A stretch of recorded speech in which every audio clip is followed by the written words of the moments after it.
Welcome to the Connor's Corner segment of Ask the Lawyer. You know, years ago, I used to love the History Channel, and one of the guys I always loved seeing, or Arts Entertainment Network, was Roger McGrath, because he knew everything about the Old West. And we invited him on the show today to talk about Bass Reeves, you know, a forgotten hero of the Old West. How you doing today, Mr. McGrath? Well, I'm doing fine, Mike, and thanks. Thank you for having me on your show. It's Black History Month. Bass Reeves, forgotten hero. Who was he? Bass Reeves is one of the good guys, and I sure wish we had some of these heroes more in the public mind today. He was a lawman who served for 32 years out of Fort Smith, Arkansas, and into Indian Territory. The longest serving of any U.S. deputy marshal out of the hanging judge Isaac Parker's courtroom there in Fort Smith, Arkansas. He made hundreds of arrests, shot to death 4 men in the line of duty, had his hat shot off his own head at one time, and his belt buckle shot off at another time. So narrow escapes with death. Served honorably for all these years. And actually, he's gained quite a bit of recognition in historical circles. And there's actually a statue of him, a bronze statue, on horseback at the U.S. Marshals Museum in Fort Smith, Arkansas. But unfortunately, hasn't gained a lot of traction, especially in black culture in America today. Going back in history, how did an African American become a U.S. Marshal back in those days? Well, actually, rather easily. He ran away from his master, who was a friend, during the Civil War. He's kind of a personal valet to his master, who was a son of the owner of a large farm, and he had more or less inherited Bass Reeves as a servant. And this son of the large farm owner went off into the Civil War, and he took Bass Reeves with him. And evidently there was a dispute over a card game, and Bass Reeves got in some trouble, and he ran off nearby, right into Indian Territory.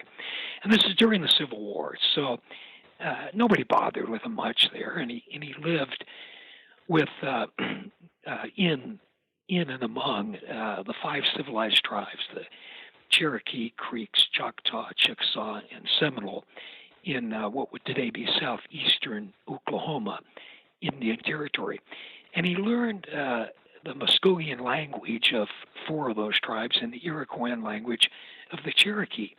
So by the time the Civil War ended, he was very familiar, intimately familiar with the Indian Territory and also the languages spoken there.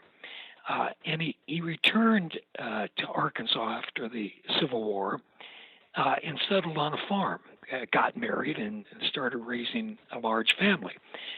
Well, when the feds began to try to organize this area west of Arkansas, they appointed Isaac Parker as the judge of this tremendous territory. It's about 75,000 square miles, kind of no man's land. And it was just a territory, this Oklahoma Territory, Indian Territory.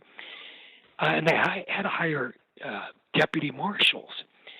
And the marshal was James Fleming Fagan, who had served as, from Arkansas, had served as ultimately as a major general in the Confederate cavalry, prominent general. And he went about hiring these deputies. Well, one of them, who had already gained a reputation because he had been hired privately at different times as a guide and a scout into Indian Territory by some bounty hunter or somebody, was Bass Reeves. And Marshal Fagan made him one of his first hires. Who could be better than somebody that was not only familiar with the territory, but spoke the languages in there. And so one of the first hires there was Bass Reeves. Now, there may have been some other blacks hired at the same time or about the same time. We like to say Bass Reeves was the first black U.S. Deputy Marshal west of the Mississippi, but he may be among a few. And there seems to have been no bias or discrimination or anything against these deputy U.S. Marshals, because they list all the deputy marshals and they don't identify them by race. So you have to know something else about them to identify, oh, he was white, he was white, he was black. And Fagan hired Bass Reeves. And so it seems surprising to people today, but not in those days, and especially not for somebody like Bass Reeves, who spoke the languages and of the Indian tribes in Indian Territory and had lived there for 4 or 5 years during the Civil War. What are some of his famous exploits? What story or two can you tell the audience that would represent his character in history? Well, I think one of the best, and you have to remember, when they went out, they didn't go out alone on horseback. They went out certainly on horseback, but there was also a cook driving a wagon and an assistant and maybe an Indian scout that went with them into Indian Territory. So that's how he normally went out, which is a slightly different image than somebody would have. But remember, most of the time he was bringing in people who were trafficking in liquor.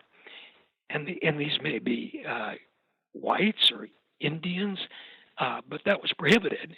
But that was one of the major crimes, recurrent crimes in Indian Territory, and also horse theft and cattle theft, because they'd steal from Texas ranches and drive the cattle or the horses into Indian Territory, kind of a no man's land. So he would often have handcuffed or shackled criminals stacked in the wagons and driving them back.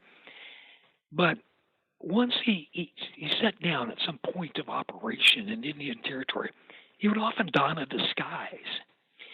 And one time there were 2 criminals known to be holed up in their mother's cabin in Indian Territory there.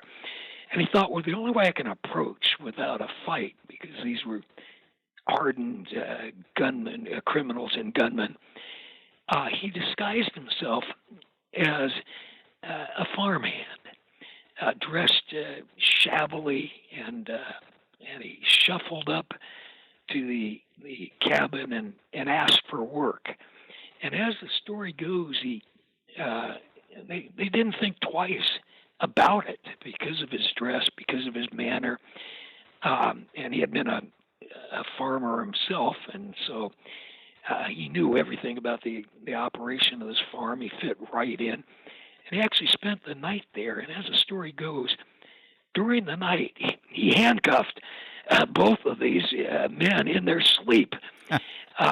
And in the morning, his assistants in the wagon arrived, and they loaded him aboard. And the mother of these 2 criminals, and evidently they're rather infamous in that area. And she was a tough old gal, and she ran after the wagon, hurling all sorts of epithets at Bass Reeves for miles. And evidently these men had been operating for years, and nobody else had been able to get close to them. We're here. We've seen movies with Wild Bill Hickok in it. We've seen movies about Wyatt Earp. Why hasn't there been, maybe I'm missing it, but why hasn't there been a major film about Bass Reeves? Well, there actually has been a film about Bass Reeves okay. in 2010. Not a particularly great movie, but yeah, there was. And the problem with that is he was operating out in this kind of no man's land of Indian Territory, and most of his arrests were for liquor trafficking and horse or cattle theft. So it wasn't a spectacular gunfight that we know him for, or series of gunfights. in some of the famous cattle towns or mining camps of the Old West. And likewise, there's all sorts of his fellow deputy marshals out there that were heroic, great lawmen, white counterparts that you don't know about either. Bill Tillman, you wouldn't know about him. Historians do, and Old West buffs do. Chris Madston, Heck Thomas. They were known as the Three Guardsmen. They were operating at the same time in the same territory. No movies about them. So I don't think it's because he was black, but I think it was the circumstance of the area. If he had been in some great gunfight in some town at the time, we probably would, long before 2010, have had a movie about him. Also, he was illiterate. He didn't read or write, so he wrote nothing about himself. And some of these ones you know about had the advantage of knowing Bat Masterson. Now, Bat Masterson himself was a prominent buffalo hunter and then lawman and gunfighter on the western frontier. And he became a journalist in New York City. So he wrote about all these guys. So a Bass Reeves or a Bill Tillman and some others, they didn't have a scribe writing about them in the Big Apple at the turn of the century. Can you just summarize for the audience the accomplishments of Bass Reeves and why he should be remembered today? As I said, Bass Reeves is one of the good guys that we should remember. I mean, here he was an honorable lawman serving for 32 years, the longest of anybody out of the famous Isaac Parker, the hanging judge, Fort Smith, Arkansas, and working that Indian territory from 1875 to 1907, and making hundreds of arrests, including his own son. He had a large family. One of his sons was Benjamin, or Benny as they called them, who shot to death his wife in some kind of jealous rage. He had accused her of having an affair with somebody, and he shot her to death.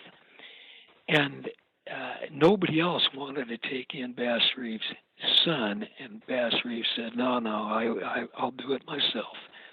And he took his own son in. His son was tried and convicted and sent off to Fort Leavenworth, where he served about 10 years before he was pardoned.